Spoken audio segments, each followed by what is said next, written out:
রান্না করব মুরগির মাংস। পিস পিস করে নিলাম, একটু বড় সাইজ। আমি বড় সাইজ করি সব সময়। টমেটো, পেঁয়াজ, কলা, সাথে কলা দেব। অনেকগুলো হাঁসের ডিম নিয়ে আসলো। চিনি 2 কেজি বাজার আনলো। পেঁয়াজটা ভাজা হয়ে গেছে, এখন রসুন বাটা দিয়ে দিব। বিসমিল্লাহ।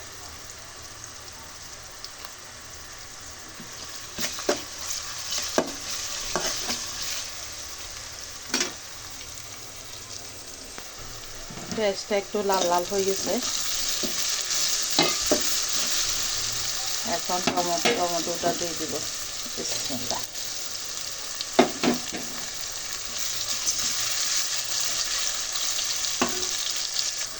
টমেটোটা সিদ্ধ হয়ে গেছে, এখন মরিচ, হলুদ, লবণ, মশলার গুঁড়ি। বিসমিল্লাহ।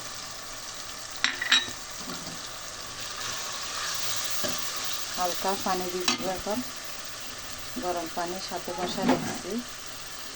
সবসময় আমি তরকারিতে গরম পানি দেওয়ার চেষ্টা করি।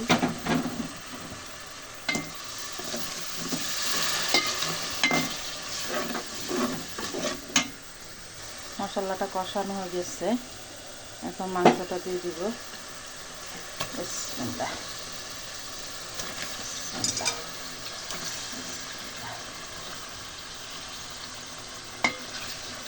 সাদা মরচ, সেই জন্য আদা বাটা দিই নাই। মাংসটা এখন কষিয়ে নিব ভালোভাবে। আদা দিলে মাংসটার স্বাদ চলে যায়,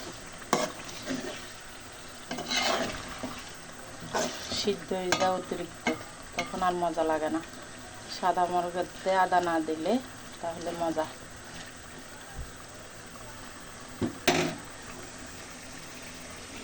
মাংসটা কষানো হয়ে গেছে, উপরে তেল বেশি উঠলো দেখেন। এখন কলাটা দিয়ে দিব। কলাগুলো বড় বড় করে কাটলাম। আমার কাছে কলা ভালো লাগে, সেই জন্য আমি বারবার আনতে বলি হাজব্যান্ডকে।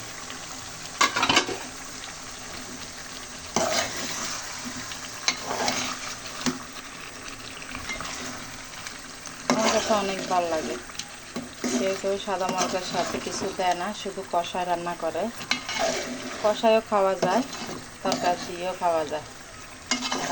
বেশি রাখি না, শুকনো শুকনো রান্না করি, সেই জন্য মজা হয়। কলাটা সিদ্ধ হওয়ার জন্য এখন গরম পানি দিয়ে দিব।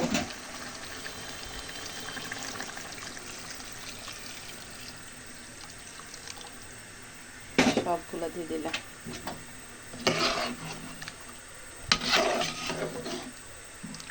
দেখেন আমার মাংসগুলা একদম ভেঙে নাই, সবগুলা গোটা গোটা রয়েছে। একদম শুকিয়ে ফেলবো।